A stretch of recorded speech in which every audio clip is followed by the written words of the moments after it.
Imagine the greatest spiritual celebration in an entire nation's history, just turning into a lethal tragedy in the literal blink of an eye. Right. It's an incredible shift. Yeah, you have thousands of people gathered, right? The palpable presence of the divine has just physically manifested, and this massive, joyful inauguration is underway. Oh, absolutely. And then suddenly, two of the highest-ranking leaders are just lying dead on the floor of the sanctuary, struck down by the very power they were supposed to serve. So, welcome to this deep dive. May God bless your day and the week ahead as we unpack one of the most intense, honestly shocking narratives in the ancient texts. Yeah, it really is shocking. Today, we are stepping into Leviticus chapter 10. We're utilizing insights from the Holman and NWA study Bibles to kind of guide us through this really complex material. And we definitely need that guidance here. Yeah, we do. Our mission today is to explore the mystery of what the text calls strange fire, the crushing weight of leadership, and how these ancient figures navigated extreme grief under just unbelievably strict rules.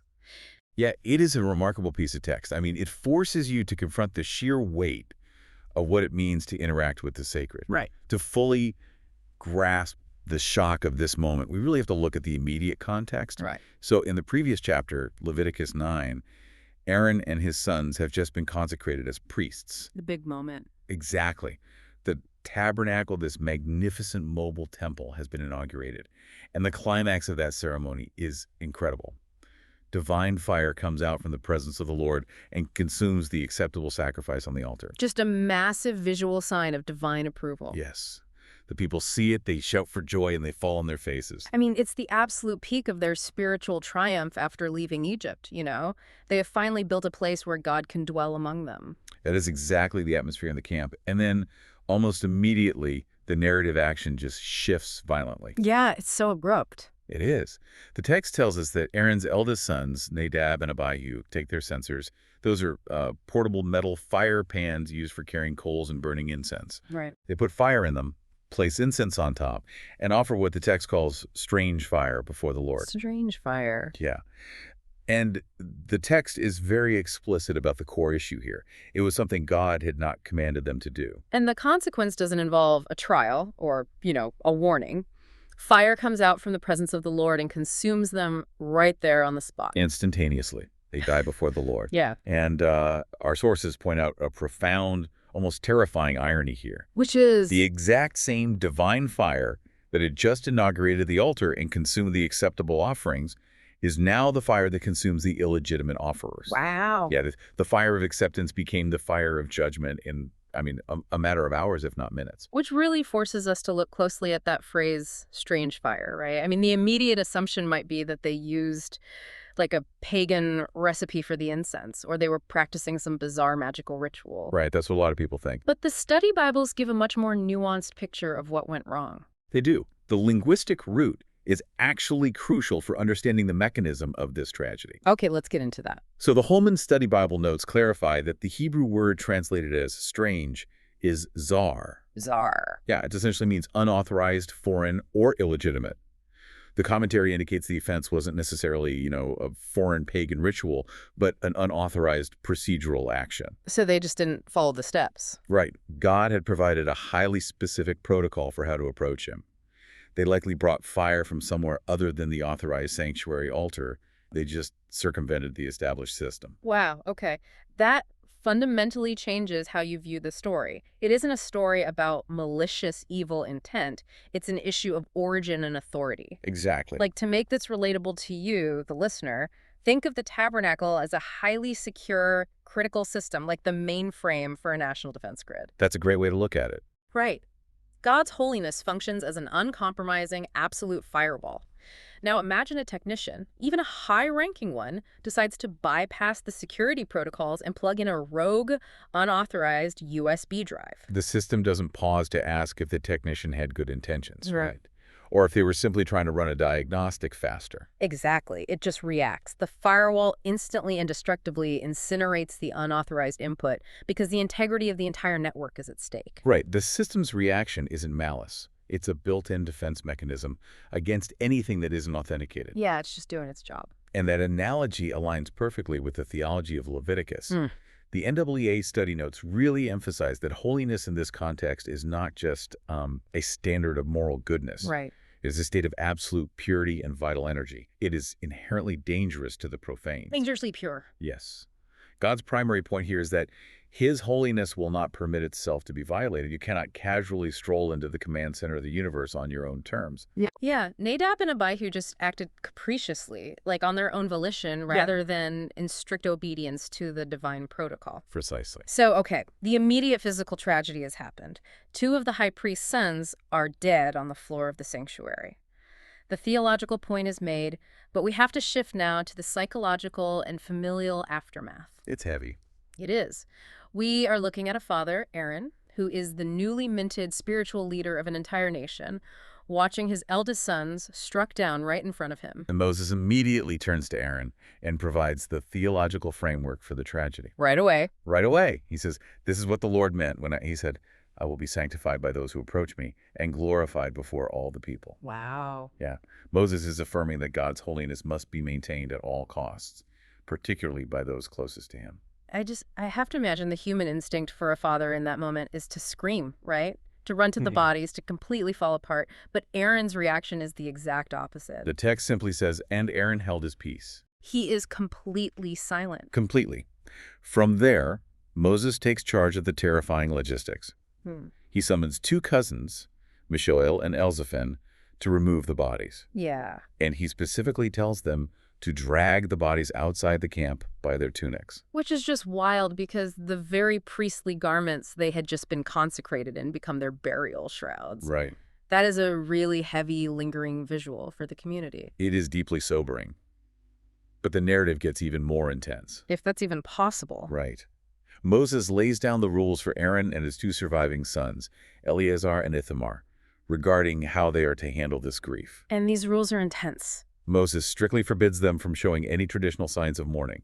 They cannot uncover their heads, and they cannot tear their clothes. Wow. If they do, Moses warns they will die, and divine wrath will fall on the entire congregation. Okay, let's pause on that, because reading those rules in a modern context feels entirely devoid of empathy. It really does. Right. You're telling a grieving father who just witnessed the sudden death of his children that he isn't even allowed to mess up his hair or tear his shirt. That feels incredibly harsh. How do the study Bibles explain the necessity of this command? To understand the why behind this prohibition, we have to look at the function of the high priest and the cultural context of the ancient Near East. Okay. The Holman Bible notes explain that tearing garments and letting hair go unkempt were deeply visceral, cultural symbols of death, decay, and the curse of sin. Oh, I see. But Moses reminds Aaron and his surviving sons, the anointing oil of the Lord is upon you. So the anointing oil places them in a fundamentally different category than the rest of the camp. Exactly. It places them in a perpetual state of consecration. They are the living, breathing representatives of God's vital, life-giving holiness to the people. Right. If they were to adopt the cultural rituals of death and decay while bearing that anointing, they would bring contamination directly into the sanctuary. They would profane the holy place. So their public duty to maintain that barrier essentially supersedes their private right to grieve. It has to, because the stakes are national. Moses explicitly says that if they compromise the purity of the sanctuary by mourning, divine wrath will break out against the whole congregation. They bear the literal weight of the nation's survival. Yes, and this brings incredible depth to Aaron's silence. The NWA note suggests that his silence isn't merely shock or an emotional shutdown. It's something else. It is a profound, agonizing act of discernment. He recognizes the absolute justice and holiness of God, and he submits to it, accepting that he cannot let his personal tragedy break the vital connection between God and Israel. Man, it is an unimaginable burden for a leader to carry. But Aaron obeys. He maintains his strict adherence to the protocol despite his grief. And it's immediately after this display of obedience that we see a sudden, very rare shift in the narrative regarding how God communicates. Right. Up until this point in the text, the pattern has almost exclusively been God speaking to Moses and then Moses relaying the message to Aaron and the people. Yeah, Moses is the middleman. Always. But here, in Leviticus 10.8, God speaks directly to Aaron alone. It's a massive shift in dynamics. It's almost pastoral, right? God is bypassing Moses to speak directly to the man who just lost his sons. It is a profound validation of Aaron's position. Right at the moment, he might feel like a complete failure. As a father and a leader, God directly affirms his high priestly authority. Wow. But the content of the message provides a critical piece of the puzzle. God gives Aaron a perpetual statute. He and his sons must not drink wine or strong drink when they enter the tent of meeting, under penalty of death. The timing of this command is impossible to ignore. Placing this incredibly strict prohibition on alcohol immediately after the sudden deaths of Nadab and Abihu, that gives us a massive clue as to the mechanism behind the tragedy. It really does. The NWA Study Bible Commentary leans heavily into that implication. While the text doesn't explicitly state that Nadab and Abihu were drunk, placing the alcohol prohibition right here strongly implies that the two brothers might have been intoxicated when they offered the strange fire. Which totally changes the narrative from a simple, innocent mistake into an issue of impaired judgment. If you're drinking, your reverence is dulled. You might think, this censer looks fine, any fire will do, let's just go in. Right. And the text provides the explicit theological reason for this strict sobriety rule. Verses 10 and 11 outline the core critical duties of the priesthood. They must distinguish between different spiritual states to protect the camp. Let's break those states down, actually, because the study notes spend a lot of time on these specific Hebrew concepts. Yeah, the Holman notes map this out clearly. First, the priest has to separate the holy, which in Hebrew is kodash, from the common or profane, which is chor. Okay, holy and common. Right, and common doesn't necessarily mean evil or sinful. It just means it is ordinary, not set apart for divine use. The priest has to ensure the ordinary doesn't improperly mix with the sacred. And then there is a second distinction they have to make. Yes, they must distinguish between the ritually clean tahor and the unclean tain. Navigating these categories isn't just about memorizing facts. It requires razor-sharp, real-time discernment. They are essentially air traffic controllers for the divine presence. That's a great analogy. Thanks. Alcohol impairs cognitive function, clouds judgment, and dulls the ability to make those split-second spiritual categorizations. You know, that air traffic controller concept reminds me of the strict regulations we have in modern aviation. Oh, yeah. Yeah, the FAA has the bottle-to-throttle rule for commercial airline pilots. You cannot consume alcohol within a certain number of hours of flying. If you are navigating a massive, complex machine filled with passengers, you need absolute, unclouded cognitive clarity. Exactly. And in the tabernacle, the priests are navigating something infinitely more potent than a physical machine.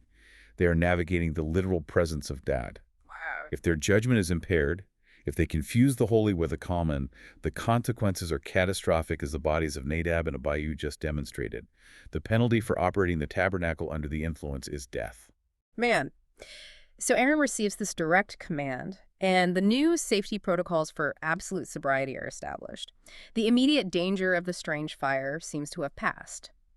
But the environment in the camp is still a powder keg, isn't it? Oh, definitely. You have traumatized leaders, grieving family members, and a community in absolute shock. And this high-pressure atmosphere leads directly into a second, highly intense procedural conflict between Moses and Aaron. Right. We move from the tragic event of the morning to a procedural crisis later that same day. Same day. Same day. Moses is essentially conducting a post-incident review.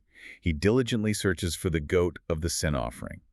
This was a specific sacrifice made on behalf of people earlier in the day. Now, the mechanism of how this specific sacrifice works is really important to understand why Moses gets so upset, right?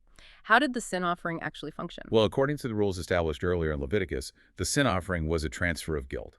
The people bring the goat, the sin is symbolically transferred to it, and the goat is killed. In some rituals, the blood is brought into the inner sanctuary. But when the blood is not brought inside, the rule was that the meat of the goat had to be eaten by the priests in a holy place. So eating the meat isn't just a meal for the priests. Not at all. The study notes clarify that eating the meat was the theological mechanism for bearing the guilt of the congregation. Oh, wow. Yeah, by consuming the holy sacrifice in a holy place, the consecrated priests physically internalize and neutralize the sin of the people, completing the cycle of atonement before God. It is a massive responsibility. But when Moses looks for the goat, he discovers the ritual hasn't been completed. Right. He finds that the goat hasn't been eaten. It has been burned entirely, consumed by fire outside the sanctuary. Moses sees this and he just loses it. He is furious. The text says he was angry with Eleazar and Ithamar, Aaron's surviving sons. He demands to know why they didn't eat the sin offering in the holy place. Right, because from Moses' perspective, he is terrified. Exactly. They have just survived one fatal breach of protocol with Nadab and Abihu violating the sanctuary rules. Now, mere hours later, The surviving sons are already breaking another critical rule regarding the atonement process. He expects divine fire to break out again at any second. Yeah, you can feel the panic in Moses' reaction, but here is where the dynamic between the two brothers takes a fascinating turn. Moses is yelling at the sons, but Aaron steps in to defend them. Yes. And he doesn't pull rank, and he doesn't use his grief as a simple excuse to ignore the law. No, Aaron points out that his sons did correctly present their sin offering and burnt offering before the Lord that day. The initial steps were taken. Okay. But then he brings up the reality of his situation, saying, "And yet such things as these have happened to me." He is referencing the horrific deaths of his two eldest sons. Right. He then poses a deeply theological question to Moses. If I had eaten the sin offering today, would it have been acceptable in the sight of the Lord? Aaron uses the very lesson Moses just taught him, a deep reverence for God's uncompromising holiness, to justify why they altered the ritual. Yes, and the NWA study notes really highlight the brilliance of Aaron's defense. Aaron understands that to eat the sin offering and bear the guilt of the people, a priest had to be in a state of strict ritual purity and, importantly, a state of joyful communion with God. Because it represents the peace achieved through the sacrifice. Exactly. And Aaron is looking at himself and his surviving sons, realizing they are utterly shattered. They're living under the immediate shadow of divine judgment and death. He recognizes that performing a highly sensitive, joyful ritual of communion, while completely contaminated by shock and the proximity of death, could be seen as hypocritical or deeply disrespectful. It might actually provoke God again. Right. Aaron calculated that it was safer and showed more reverence for God's holiness to burn the sacrifice entirely rather than consume it inappropriately while compromised. I mean, it's an ancient, profound example of the spirit of the law taking precedence over the letter of the law. It really is. The letter of the law demanded they eat the meat to neutralize the sin. But the spirit of the law demanded absolute reverence for the sacred state of the ritual. Aaron reasoned that burning it showed more reverence in that specific, tragic context. How does Moses respond to that theological argument? The text tells us, when Moses heard this, he was satisfied. Wow. Yeah, the Holman notes point out that the Hebrew phrasing here indicates genuine approval. Moses recognizes Aaron's discernment. He sees that Aaron and his sons aren't being careless or rebellious like Nadab and Abihu. Right, it's the exact opposite. Instead, Aaron is being exceptionally cautious out of a deep, fearful respect for God's holiness. Moses respects that theological logic and accepts the alteration. That resolution is incredible. It shows that even within this ancient system of terrifying, uncompromising rules, there is actually room for nuance, context, and grace, provided the underlying motivation is a genuine reverence for the sacred. It certainly reveals a developing maturity in Aaron. I mean, he is learning in real time and under unimaginable pressure how to navigate the terrifying waters of his office. Yeah. He is learning to balance the terror of God's holiness with the heavy, practical responsibility of human leadership. Well, we have journeyed through a massive amount of intense material today. You really have. We started with the fatal error of unauthorized strange fire, witnessing how an uncompromising divine firewall reacts to the profane. We explored the heavy silence of a grieving father, forced to prioritize his public concentration over his private sorrow. Such a powerful moment. Yeah, and then we uncovered the likely role of intoxication and the absolute necessity for clear, unclouded judgment when navigating the sacred. And finally, we watched a high-stakes debate between Moses and Aaron about honoring the spirit of the law amidst profound personal trauma. It is a narrative that constantly reminds us of the gravity of approaching the divine. It really is. Okay. Which brings me to a final provocative thought I want to leave you with today, based on everything we've pulled from these sources. Oh, okay. Let's hear it. Consider how proximity to ultimate power and the spirit demands a terrifyingly high standard of accountability. In our own lives, we often desire to get closer to the divine, closer to ultimate truth, closer to the fire. Right. But the narrative of Leviticus 10 stands as a stark warning. The closer you stand to the fire, the more incredibly careful you have to be about what kind of fire you bring yourself. Thank you for joining us for this exploration. God blesses all the listeners. See you next time.